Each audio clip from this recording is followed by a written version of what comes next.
Welcome back to Afternoon Express, SABC3. In today's Getting Under the Skin session, we catch up with actor, model and singer Anton Jeftha. Now, you may recognize him from his guest appearances on international TV series, or you may better know him as the good-looking insurance guy. I'm a Cape Town-based actor. I've been living here for most of my life. Most people in South Africa know me for my commercial work, most notably for an insurance company that most people know about. And my international credits are for Homeland. I've also done a couple of episodes on Dominion. Other shows include like Strikeback, Jamila and Aladdin. So yeah, I've been trying to do as much international work locally as possible. I come from an area called Belhar, and my parents are still out there, and it has been an interesting journey for me, especially now going to the US, and people recognize me there for international jobs that I've been on. Sometimes it's a little bit almost overwhelming and unreal that I've come from these areas, and now I'm being recognized on a greater sort of platform and bigger stage. I lead quite an active life, so I really need to be on top of taking care of my skin. I wash my face twice a day, I moisturize daily, and I exfoliate twice a week as well. Like I said, I think the more active you are, the more on top of that things you need to be, because I break out if I don't take care of my skin. Also, even being in the sun out here is quite harsh, so I'd usually use an SPF also with most things that I put on my skin as well. I've definitely had skincare issues. I mean, my skin is not close to perfect. And when I was 13, 14, I used to get all these ochad pimples on my forehead, and I had some of the boys in the grade make fun of me because of that. And I also have bigger pores around the nose, and I get some oily skin sometimes. So I really have my problem areas that I know I need to have my hand over. I've never had eczema or any major skin issue, but I do know my sister used to suffer with it quite a bit, my older sister. And my dad used to try all these household traditional remedies to ensure that it goes away. But I recall nothing helped back then. He used to put banana peels on her arms and try all these sorts of things. And it was quite annoying for her because it's quite itchy and it's a little bit embarrassing because she was in school back then and she'd always want to cover it up. My ultimate dream would be to just be an ultimate role model to kids that come from similar backgrounds to what I come from, and just show them that that it can be done, and that I sound so cliche, but anything is really, really possible. Groundbreaking treatment for acne.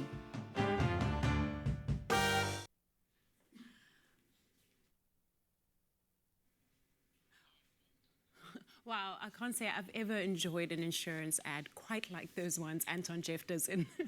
Joining me in the lab to talk about eczema is Dr. Dilshaad Asmaal, a dermatologist. Welcome back, doctor. Thank you for having me. Now, 10% of the population suffers from atopic eczema. What is it and how does it develop? Well, first of all, eczema, there are lots of types of eczema, right? And eczema in Greek means boiling over. But when you think about eczema, you always think about the atopic eczema variety. And that's the one where you think of children having eczema in their flexures, which is in the inner aspects of the elbows and behind their knees. Yeah. So that is the common picture that we have. And there's an acute form of it, where it looks wet and weepy. And then there's a chronic form, where it looks cracked and dry and lichenified, or like leather. And atopic eczema can be part of what I call a triad, and a triad will be a combination of atopic eczema, asthma, and allergic rhinitis or hay fever.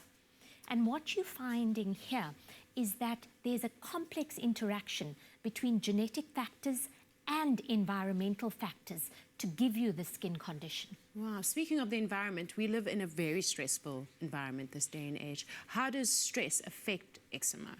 Well, stress affects the whole body, and the skin is part of the body. So stress creates this inflammatory cascade, and as a result of this, you will get an eczema flare. Wow. And in this day and age where we are into instant gratification, we want to try something new today and we want to see results in 24 hours. Can eczema be treated in this way, and where does Dermalex come in? Well, first of all, there's no quick fix in dermatology. Oh. Right? Not at all. And eczema... Anywhere, really. Eczema basically is a chronic condition. And doctors and dermatologists can definitely help treat the condition, but we can't cure it. So what you're looking for in a moisturizer is you're looking for an emollient that definitely moisturizes the skin. You're looking for a product that is anti-inflammatory and tries to repair the barrier functioning of the skin. And you're looking for a product that contains an important factor called ceramides. Now, ceramides are found in the top layer of skin, epidermis. But think about the epidermis as even having an outermost layer called the stratum corneum.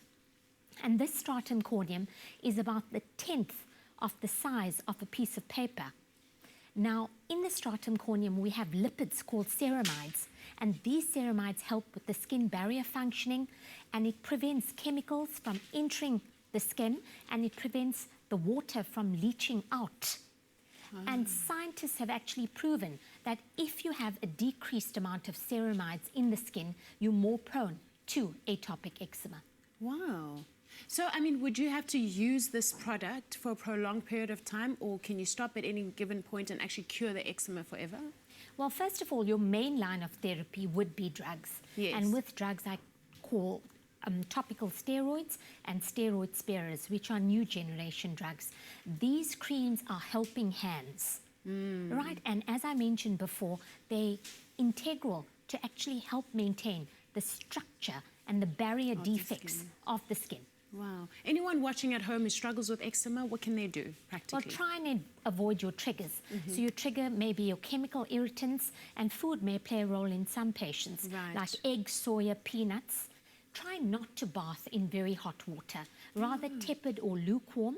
When you are doing so, use non-fragranced, unscented soaps and soap-free cleansers.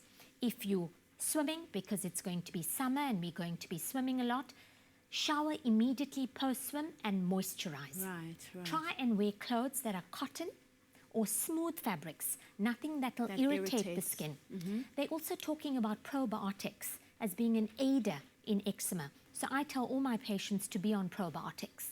And I also do a lot of what I call bleach baths. And these have been found to help with eczema. Okay. Also, cut your nails short. Right. It may sound so ridiculous, but then you're not scratching and causing trauma to your skin. And in babies, a good idea is for them to wear gloves. Okay. Thank you so much, Doctor. You always give us great insight. Thank you for having me. Awesome. If you're watching with us, why not join in the discussion on Facebook and Twitter at Afternoon Chat using the hashtag #DermalexEczema, where we want to know how you're managing your eczema. And after the break, we chat to renowned interior designer Adam Court. So if you're looking for inspiration to spice up your home space, then stay right where you are.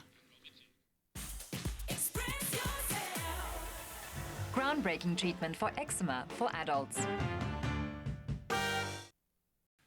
Hello YouTubers, I hope you guys enjoyed that video. Make sure you subscribe to our channel because we've got full episodes available for you. All those really cool interviews we've done, all the cool performances are right over there for you. So all you have to do is click subscribe. It's somewhere over here on this side of my face. Click it right now. Do it.